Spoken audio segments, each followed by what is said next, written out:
Hello lovely people, my name is Emma and today I'm bringing you my TBR for February. So my plan in February is to take part in 2 readathons, but I'm doing both of them relatively casually. One of them is the BuzzwordAthon, and this is a readathon that's actually happening throughout the entirety of 2021 with a different theme word each month.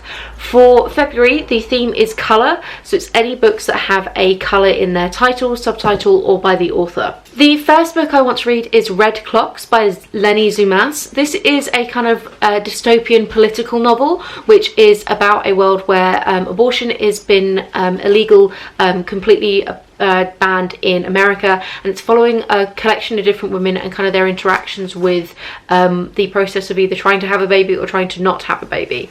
I've heard mixed things about it. Some people have compared it to things like The Handmaid's Tale or Power or The Power by Naomi Alderman, but then other people have said that it's basically like a less successful version of those books. So I'm definitely intrigued to get to this one, and it's been on my TBR for quite a while. I am planning on reading it in audiobook form, assuming that I like the narrator. I've not actually double checked that yet. The next book that I'm interested in reading is The Yellow Wallpaper by Perkins Gilman. I think it's Charlotte Perkins Gilman, yes. This is actually 2 books in one. This is Herland and then The Yellow Wallpaper. The Yellow Wallpaper is a semi-autobiographical kind of vignette style piece of writing, which is about Charlotte's time when she was bedbound, when there was issues with her pregnancy, and I think it's about her kind of interactions with that and kind of her mental health throughout that moment.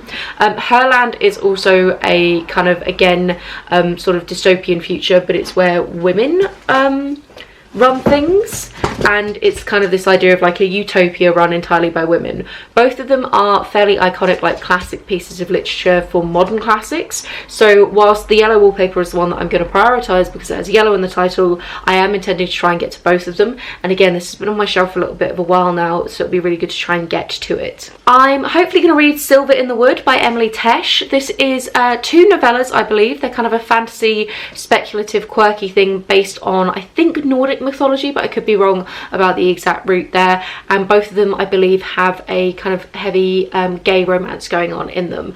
So again, this is kind of quite short apparently, and I'm sort of intrigued by it. It was fairly cheap on Kindle, so I'm going to be picking this one up as kind of a bit of a palate cleanser between them, and I'm enjoying the fact that a fair number of the things that I'm picking up, or intending to pick up at least in February, are a little bit shorter. I think that will really help with some of the stuff that's going on at work at the moment. Diving into non-fiction, I do have 2 for the BuzzwordAthon. One of those is Bluestockings, The Remarkable Story of the First Women to Fight for an Education by Jane Robinson. The Bluestockings have been mentioned in a couple of the different history books that I've read, especially for natural history, and like the subtitle says, that they were some of the first women who were really fighting for rights of women's education. Now naturally it will be fighting for the rights of women's education within the upper class, so there is still going to be a lot of different issues within this, but I think it'll be really interesting to learn about some very important, powerful women who really paved the way to then mean that I can do things like this and have readathons where I read a bunch of stuff to be able to educate myself. Another one I want to try and get to for the BuzzwordAthon is Silver, Sword and Stone by Marie Arana.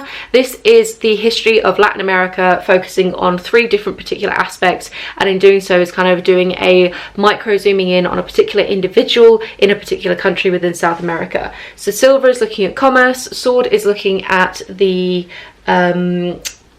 civil wars that have happened, and Stone is looking at religion, I believe. I could be slightly wrong about that, but I will inform you if I was as soon as I get around to it. This one I'm really interested in. I think the cover is stunning, and I've been really enjoying kind of reading history in general at the moment, so I want to continue that with this. And then if my reading was like 2 separate bubbles of the 2 different readathons I'm doing, the Venn diagram that means that they cross over in the middle is The Ballad of Blacktown by LaVelle.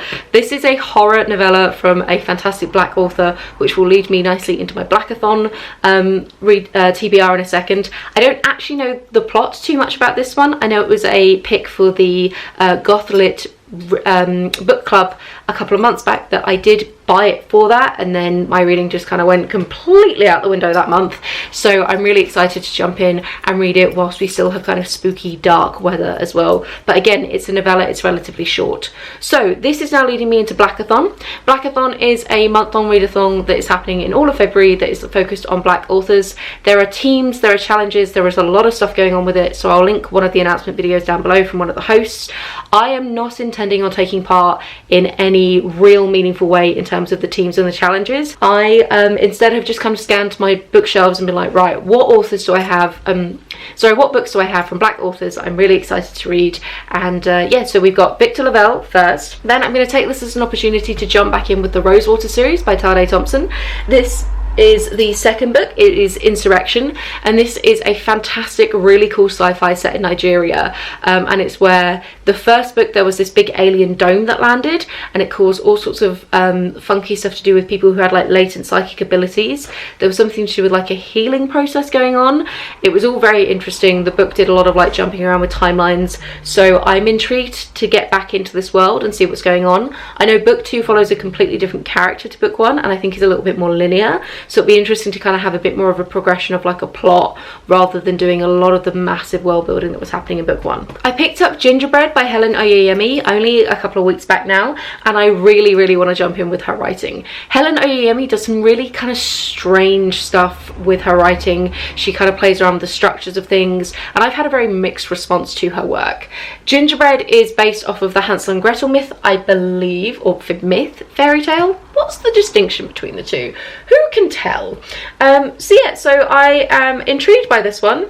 It's apparently a delightful tale of surprising family legacy in which inheritance is a recipe. So I think this is going to be interesting, and I'm going to basically consider this to be the tiebreaker as to whether I actually like Helen Oyeyemi's work or not, because I've had such a weird reaction to both of them in the past. Naturally, it could not be a TBR of Black authors without including Octavia Butler on it, so this is going to be a great opportunity to jump in with Bloodchild. I am trying to get through all of her work, like with the slow read along that I've kind of talked about in a lot of different videos before. So this one is a collection of short stories, with Bloodchild being the kind of titular short story, which I believe is longer than some of the rest of them. I always have a mixed response to short stories. I don't know whether I actually like them as a format or not, but I think if anybody can convince me, it's probably Octavia E. Butler. So I'm going to jump in with this one, and then depending on how my reading is going, I may grab another one of hers on audiobook and listen to that. I don't know which one. It'll be a bit of the spare at the moment, but I am aware that some of these titles are a little short, but I also do have quite a few of them, so we'll just see how we're going. And then my final one is on the note of audiobook. I intend to read Mr. Loverman by Bernadine Evaristo. This is a contemporary kind of literary fiction that is focused on a gentleman who I believe has a Caribbean background, and it might be a story of assimilation, it might not. I'm not 100% certain, but I really enjoy Girl, Woman, Other, and I am intrigued to see what else this author can do. Like I said in my last kind of major haul, I'm trying to jump back in with authors that I know that I like and sort of check out more of their back catalogue. So yeah, that is my intention for another audiobook to kind of see me throughout the month. So those are the books that I plan on reading in February. Are you joining in with either of the readathons? They're going to be all the information linked down below. There will probably be some spare at the moment books in there as well. You guys know that I don't always fully stick to my TBRs, but that's okay. I think as long as I'm reading in the spirit of both of them, it's completely fine. So yeah, I hope you have a wonderful reading week, and I'll chat to you soon. Bye.